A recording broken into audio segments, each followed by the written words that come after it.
Hello, princesses, and welcome back to Not Fit for Print Beauty with me, Rebecca. Today, I have a video for you that has been in production in my head for some time, and that is a ranking of mascaras. Now, if you think back, about this time last year, we were in the midst of a foundation stampede. It was foundation after foundation after foundation. I don't mean there's not a lot of those releases now, but if you think about it, about a year ago, it was all we heard about.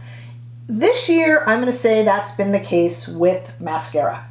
And I get a lot of comments both here on YouTube and on Instagram with folks asking me which of the recent releases I recommend.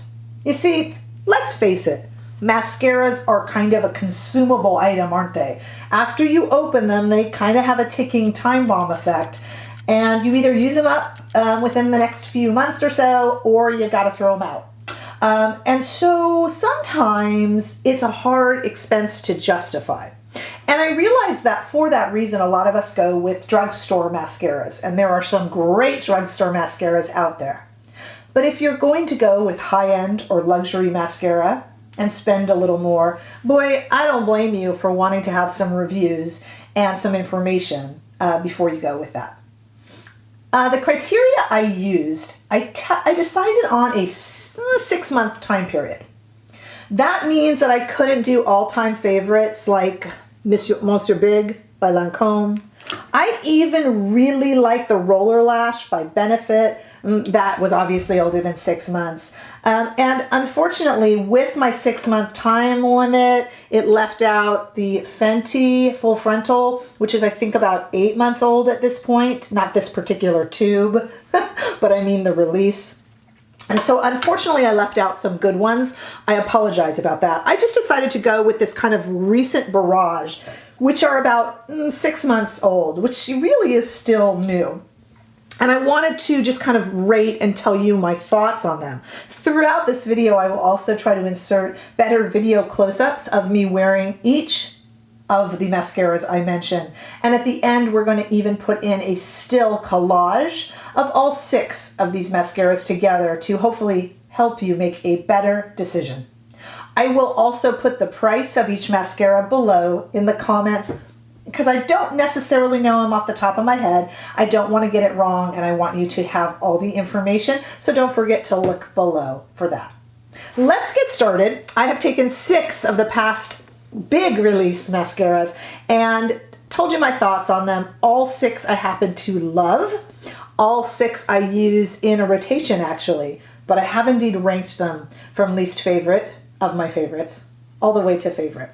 Let's start with number 6. Number 6 is Huda Legit Lashes.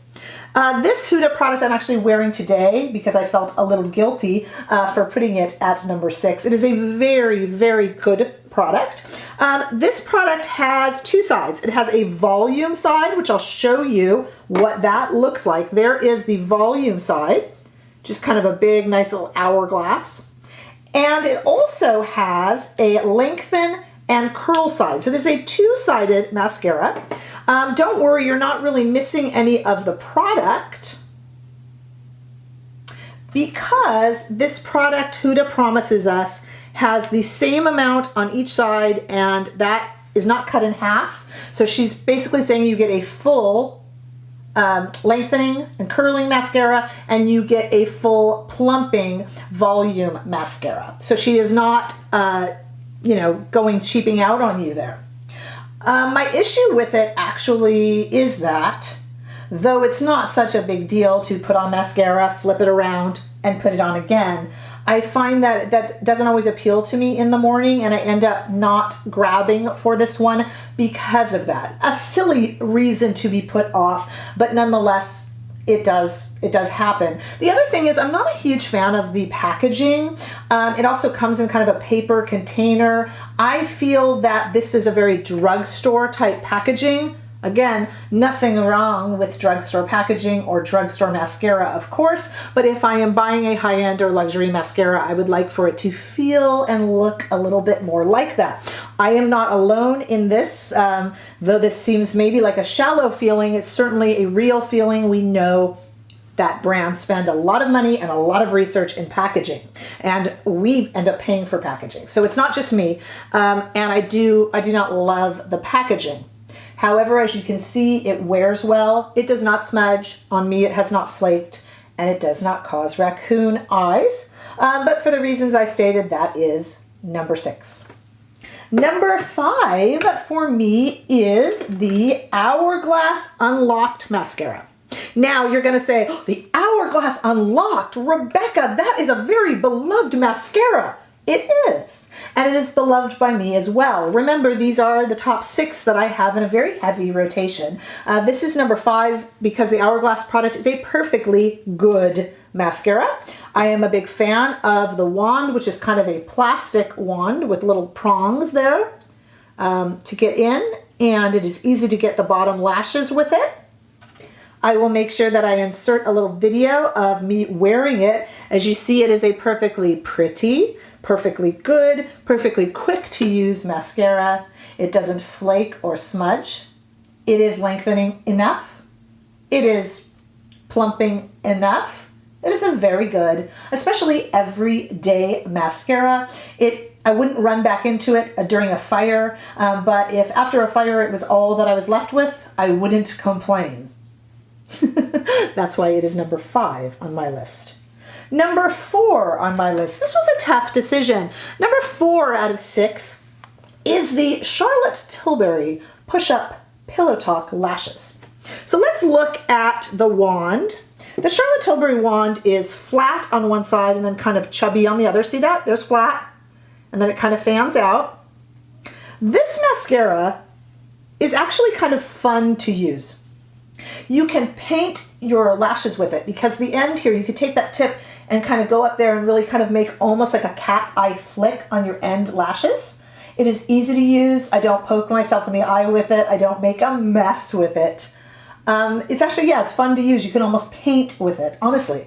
My problems with it are, it is now a few weeks old, which is often a sweet spot for a lot of mascaras. This one is starting to get a bit clumpy. It's not the end of the world, but after I put it on, I kind of have to look in the mirror and carefully go in with my fingernails and kind of pull off some clumps. It's not the kind of clumps you could just leave there. They're not attractive clumps. You know, sometimes when mascara is a little thick, it's still pretty. This isn't that pretty kind. The other thing is, and we've all seen it, I've seen 2 or 3 very good reviews with smudging. This product, to be honest, has not ever smudged on me. I have seen it smudge and make raccoon eyes on a lot of people. So I like it a lot, but it is untested and unproven. And unfortunately, though I love Charlotte Tilbury, I did not like her other 2 mascaras either. So I'm not really the most trusting when it comes to her mascaras. It starts her off on a bad foot.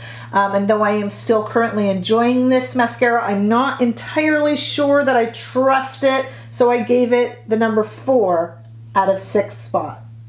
Number 3 on my list is one of my beloved. We are now in the top 3. And this is a Surat Noir Lash Tint. This product is super duper cool and kind of flying under the radar a bit. I'm hearing more people starting to talk about it now, which makes me really happy. Not only do we have this incredibly cool iridescent packaging and this very slim tube, we also have a very innovative wand. Now this wand was made in Japan. I have a whole video just on this mascara, which I will link below. But look at that, there are no bristles. It is just basically a kind of riveted, I guess, metal wand. Somebody asked me just this morning actually how it works on bottom lashes. Fantastic. You just kind of hold it like this and just run it across the bottom lashes. And this viewer was incredulous that that wouldn't smudge all over your face, you know, under your eyes here. It actually doesn't. It's very gentle. It's very petite and delicate. And it just, if you just carefully go like that, it just hits the lashes and no, it doesn't transfer. I don't know how Surratt did it, but it is thin but not watery, and volumizing and lengthening without being clumpy. It's a super cool mascara. For me, it is really, I use it, I put it as number 3 because for me, it's really my kind of pick as just a great everyday go-to mascara. And we talked about packaging earlier with Huda. And this is, you're not going to beat this packaging. It's super, super cool. And I had another viewer wonder if this is going to be refillable. She said that might be, the packaging might suggest that. I don't know. Interesting comment. This is worth a try, especially if you're interested in new and different mascaras and new and different that aren't just gimmicks that work. I'm a huge fan of this. It is number 3 in my rotation of 6 right now. That tells you something. Number 2. Okay, this is the Marc Jacobs at Lash'd mascara. I did not realize that this Marc Jacobs mascara would come in as number 2 until I started taking the videos and photos for this video. I'd forgotten just how pretty this is. Now, Marc Jacobs has 2 mascaras, as you know. At Lash'd is his newest. Here is the wand. Just your kind of typical bristly little squirrel tail looking wand. And I want you to take a look at me wearing it. This mascara is just perfectly lengthening, perfectly dramatic, perfectly plumping, and perfectly pretty. It is easy and quick to use. The packaging is lovely. It has not flaked or smudged on me. When I'm just kind of rummaging around for a mascara, you can grab this and have it look just as nice for a dinner out as it would just for a grocery store run. It's really pretty when you have to wear your mask. It still draws enough attention to your lashes. It's definitely just an all-around winner and comes in at number 2 on my list. All right, number 1. Let me get quiet for a minute and see if you can guess. Tick tock, tick tock. Did you guess? Number 1 of 6, my favorite current release mascara is Pat McGrath Dark Star Mascara.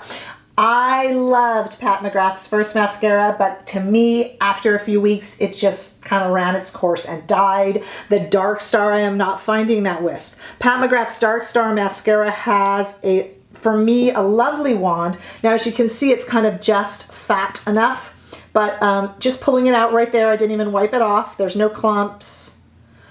This is a very, very dramatic mascara. I am a little extra, so I don't mind wearing this during the day, even one coat. If you need a dramatic look, this is it, ladies and gentlemen. This is I think, pretty much perfect mascara. So this is number 1 on my list with a bullet.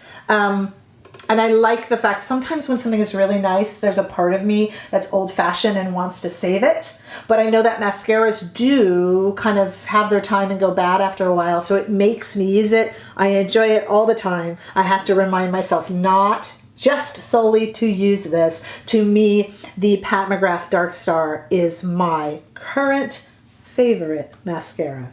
What's your current favorite mascara? What's your favorite mascara of all time even?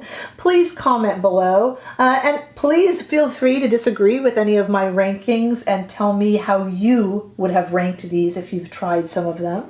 If you enjoyed this video, please give it a thumbs up. And if you haven't already done so, please subscribe. I am nearing 1,000 when I will finally do my first giveaway. So yay! So please make sure that you subscribe as well, and I will see you in my next video. Bye-bye.